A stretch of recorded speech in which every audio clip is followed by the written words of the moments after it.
5 플러스 1이냐 3 플러스 1이냐 그거죠.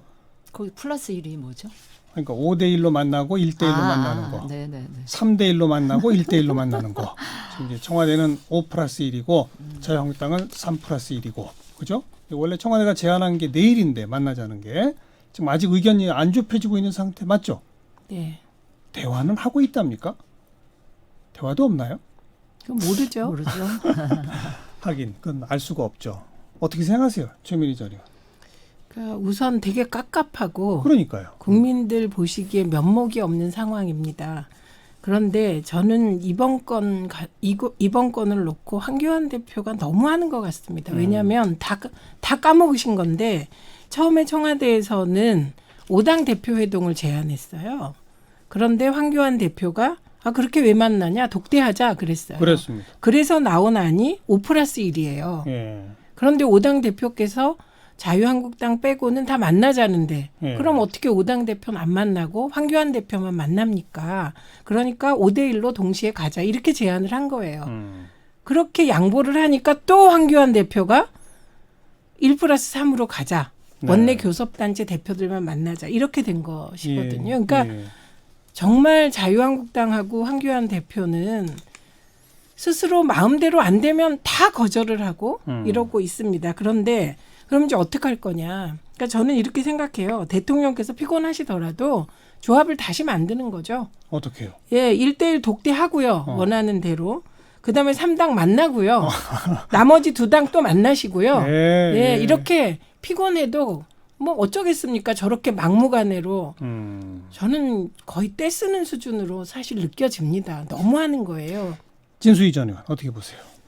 글쎄 우리나라 그 여야 지도자들이 만나는 게 북미 대화 뭐 남북회담보다 더 어렵게 느껴지는 것도 참 그러게 말입니다. 예, 그렇습니다. 그런데 제가 이제 굳이 각을 세워서 좀 말씀을 드리자면 이제 국민들이 보시기엔 형식이 뭐가 중요해 좀 빨리 만나서 이야기 좀 나누지 그런 생각들을 하실 텐데 또 이런 말이 있잖아요. 형식이 내용을 규정한다라는 말이 있듯이 그러니까 아마 이제 한국당에서는 이 회담의 형식을 가지고 계속 문제 삼는 게 아마 제 나름로는 2가지가 있는 것 같아요. 하나는 그러니까 명색이 제1야당 120석 가까운 제1야당으로서 다른 게 작은 사이즈의 정당들하고 n분의 1로 만나는 것도 약간 자존심이 상하는 부분이 있을 것이고 또 하나는 그 실질적인 성과에 대해서 좀 의심을 하는 게 아닌가 싶어요. 왜냐하면 5당 대표하고 대통령 이렇게 5대 1로 만나면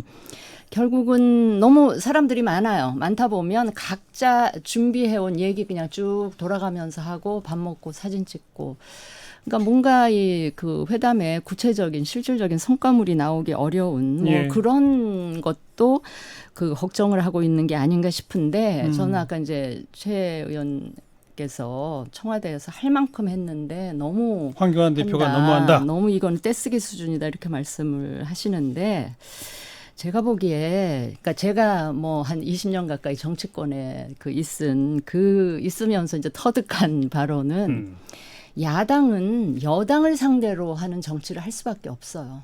여당에 대해서 견제하고 비판하고 반대하고. 떼쓸 수밖에 없다. 예, 영어로 아니 뭐 떼쓴다는 표현은 좀 그렇지만 영어로 해도 오포짓 파티라고 그러잖아요.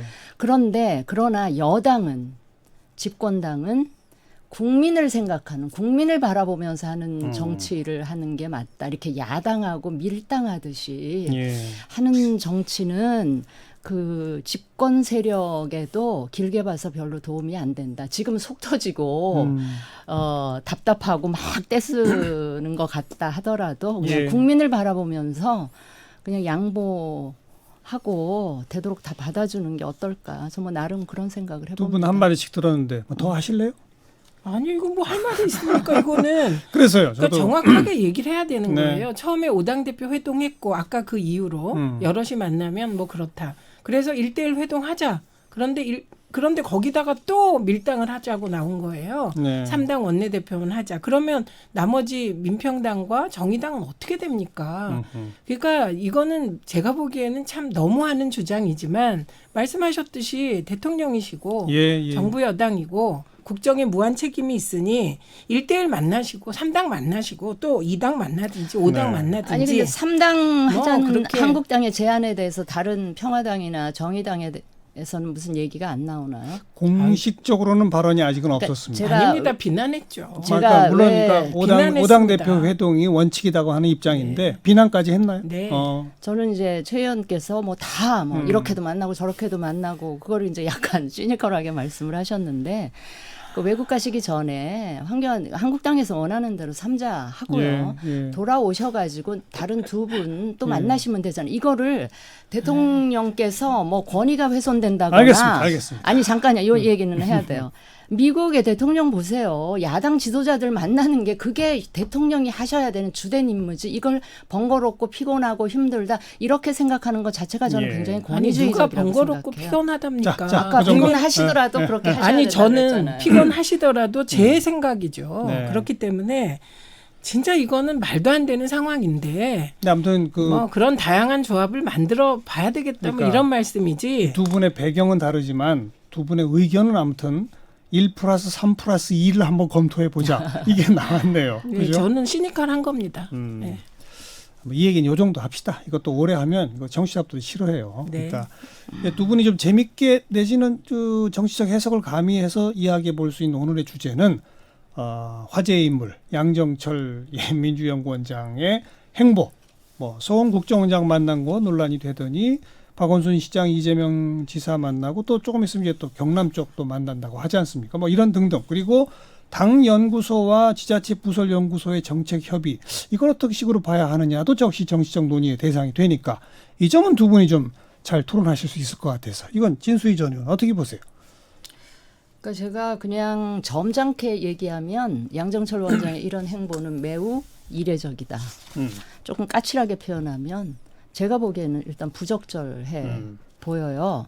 무슨 그 연구원끼리 뭐 협약을 위해서라는데 그 협약을 위해서라면 그쪽 서울연구원장, 경기 뭐 개발연구원장 하고 만나서 협약을 하면 되거든요. 근데 그 시장과 단체장, 지사. 시장과 막 지사를 이렇게 만난다든지 하는 게 그 저로서는 납득하기 힘들고 예. 좀 부적절해 보이고요.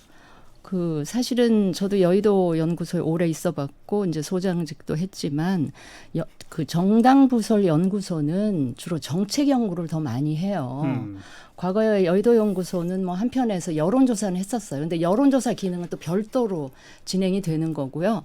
그 정책 연구를 굉장히 많이 했어요. 그런데 지금 민주연구원의 양정철 원장의 행보는 완전히 정치적인 그런 행보여서 그것도 제가 보기엔 굉장히 어색해 보이고 네. 그리고 그 만나는 분들이 그 내년 총선에서 민주당이 이제 전략지라고 생각하는 경기도, 서울 또 그다음에 이제 부산하고 경남을 간다는 거 아닙니까?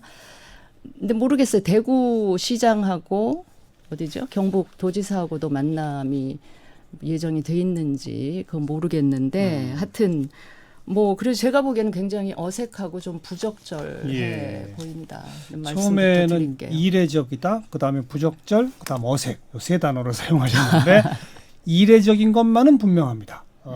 역대 여야당을 통틀어 정책연구원장의 행보와는 다른 행보인 거는 맞아요.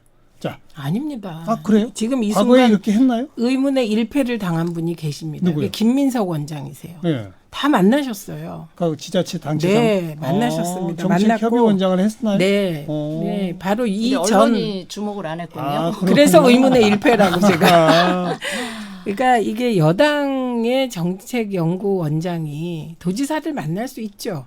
그런데 그게 언론의 스포트라이트를 받지 않습니다. 사실 정책연구원장은 좀 그러니까 느낌이 교수님 같고 정책 그러면 재미없고 이런 건데 양정철 원장이 되면서 핫한 위치가 된 것이죠. 네, 네. 그래서 김민석 원장께 물어보니 만났답니다. 그리고 특히 지방 분권이나 예산 문제 때문에 만났대요. 그런데 그때는 주목을 안 해주고 그래서 결과적으로 의문의 일패라며 씁쓸해하는데 예. 어쨌든 그렇다고 그럼 양정철 원장이 이왕 확인하는 김에 그냥 단체장을 연구원장이 만나는 정도가 넘어서 그 각 지자체 부설 연구소와의 정책 그 협의 무슨 뭐 협약식 협약 이런 것까지도 있었다는 그거는 모르겠습니다. 안 물어봐서 그건 아직 지금은 확인 안 정책 됐고. 협약을 문제 삼는 게 아니라 아니 그것도 지금 야당에서 문제 삼기 때문에 아니 그건 이제 예. 마이너고 일단 만난 거 가지고 지금 이슈를 삼기 때문에 예. 그런데 협약은 했습니다. 약속은 했습니다. 근데 그게 뭐 체결을 했나 모르겠어요. 그래서 의견 수렴은 계속 해왔고요. 민주당의 경우는. 근데 이제 거꾸로 보면 그럼 양정철 원장이 됐다고 그럼 저 원장은 식물 원장으로 가만히 있어야만 될 것 같아요. 뭘 해도 뭐라고 하니까. 근데 주목을 받다 보니 네, 이제 서훈 원장 만난 것은 저는 야당이 정보위도 열어라. 고발도 해라. 그래서 진짜 문제가 있는지 파헤쳐라. 그래서 이것이 양정철 원장에게는 예방주사일 것이다. 예, 그렇게 생각을 합니다. 그 부분은. 지난주에도 그런 말씀 예, 하셨어요. 이번에 근데 예.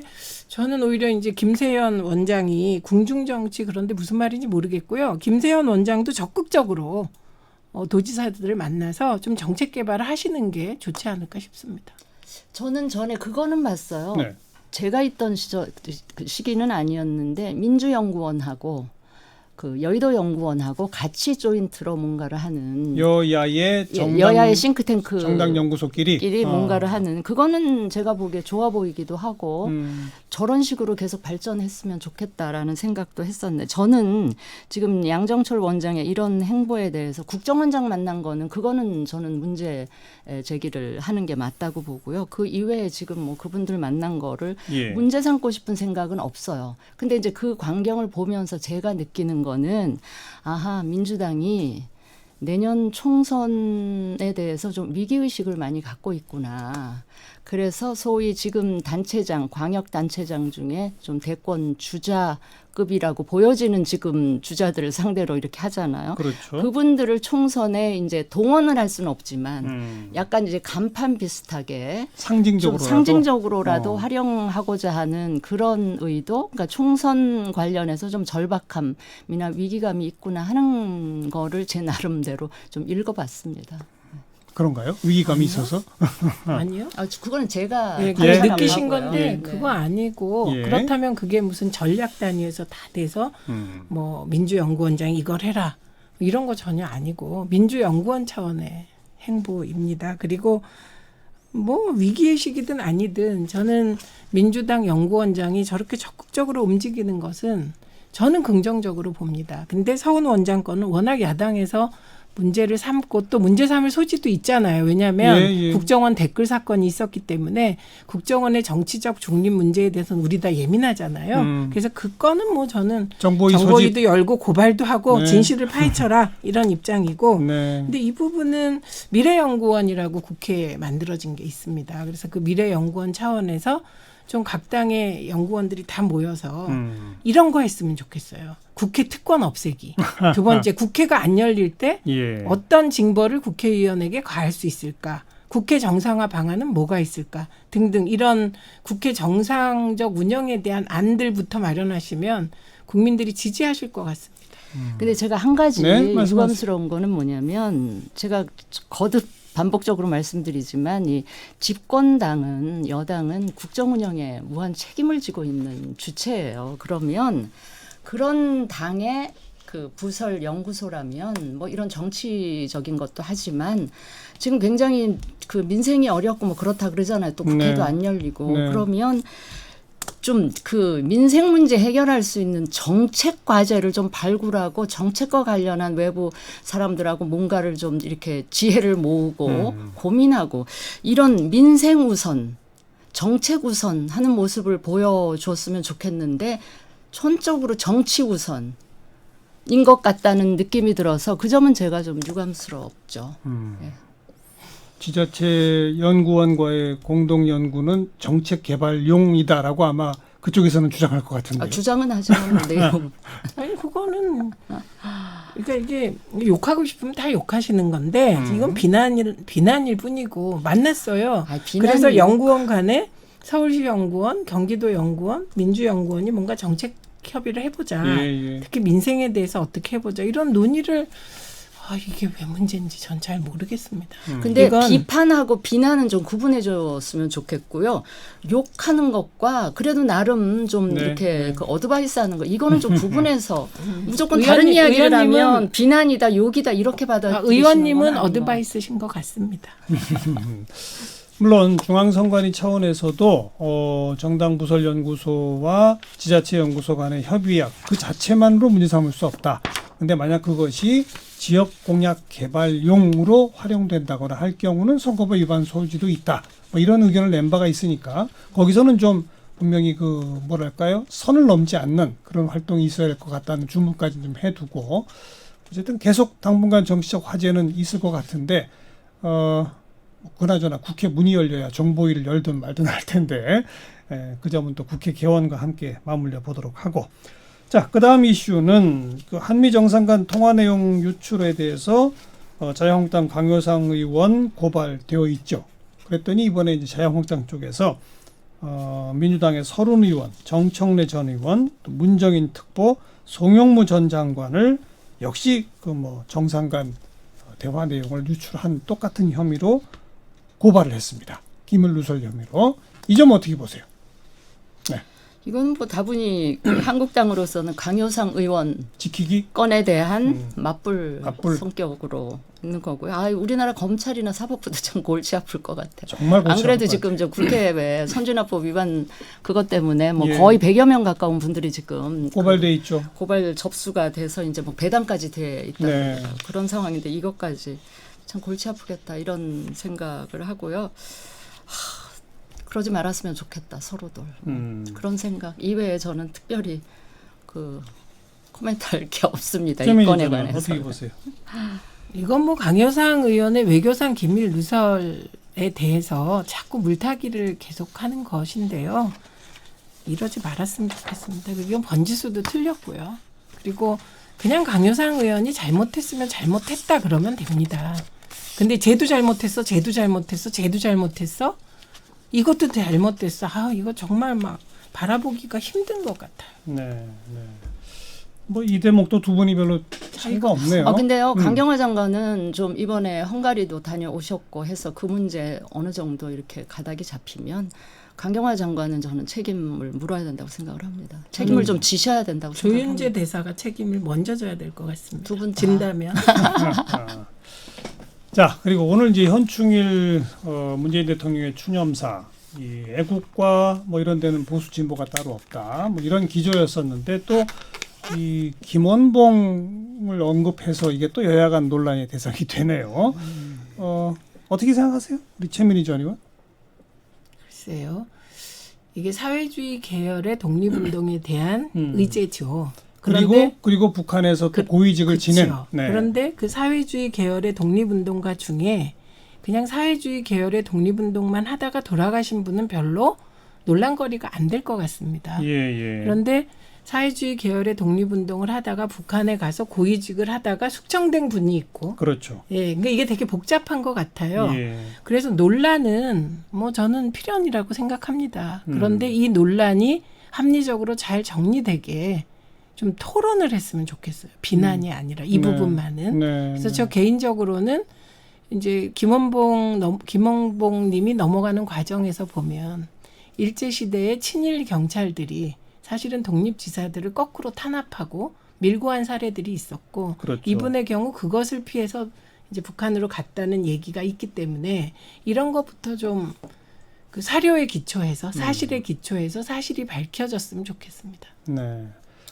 안 그래도 굉장히 이런 이념적인 문제로 논란이 되고 예민한 이런 시점에서 굳이 대통령께서 현충일 추념사에 그 대목을 굳이 뭐하러 언급을 하셨을까? 저는 그거에 대해서 좀 그 유감스럽고요. 안 그래도 지금 손혜원 의원 그 부친 예. 건 관련해서도 뭐 지금 이런저런 얘기가 나오는 판에 그 뭐 손혜원 의원하고 뭐 그 영부인 가까우니 뭐니 이런 얘기까지 나오는데 대통령께서 얘기죠? 굳이 이런 거를 언급을 하실 필요가 있었을까? 안 그래도 지금 어떻게든 국회가 정상화돼야 되고 여야 간에 뭐 이렇게 돼야 되는데 저는 좀 이해하기가 어려워요. 이게 무슨 얘기죠? 그러니까 영부인과 손혜원 의원이 가까워서 손혜원 의원 아버지가 해결됐다는 의미입니까? 뭐 그렇게들 많이들 야당 일각에서 제기하는 그렇게 의혹의 하죠. 하나죠. 이제 그런 것들이 이렇게 있는데 네. 굳이 대통령께서 현충일 추념사에서 그런 거를 언급하신 거는 제가 보기에는 좀 납득하기가 어렵다. 그러니까 아까 그건 가짜 뉴스 수준이라. 네, 네. 그 앞에 거는요. 그건 아무튼 이제 보훈처는 전혀 사실무근이라고 하고 네. 있고 야당은 공격하고 있는 소재라는 말씀만 이게 드리고 가짜 뉴스입니다. 지금 요 부분의 쟁점은 결국 그겁니다. 이 독립유공자로 우리가 인정하는 기준이 과거에는 사회주의 계열 독립운동가들은 아예 다 대상이 아니었어요. 근데 사회주의 계열 독립운동가도 다 대상에 포함시키는 식으로 바뀌었습니다. 네. 하지만 그 가운데 북한 정권 수립에 협력하고 고위직을 지내신 분들의 경우가 지금 빠져 있는데 그 가운데도 어떤 분들은 이제 다시 포함시켜야 되는 거 아니냐라고는 논란이 있는 거거든요. 네. 이제 그런 논란에 다시 한번 불을 지폈다라고 하는 게 지금 야당 쪽의 반응이고. 근데 저는 그 부분하고 해서 묘하게 오버랩되는 장면이 하나 있는 게 뭐냐면 오늘 또 애국 가는 데는 뭐 보수 진보 뭐 이거 없다. 없다 이렇게 예. 얘기는 하시는데 서해교전이나 연평해전 이 천안함 이 분들에 대해서 이 지금 집권하신 분들은 너무 케어를 안 하시고 아닙니다. 그분들하고 공감하시는 거가 너무 부족하고 그 행사에도 안 가시잖아요.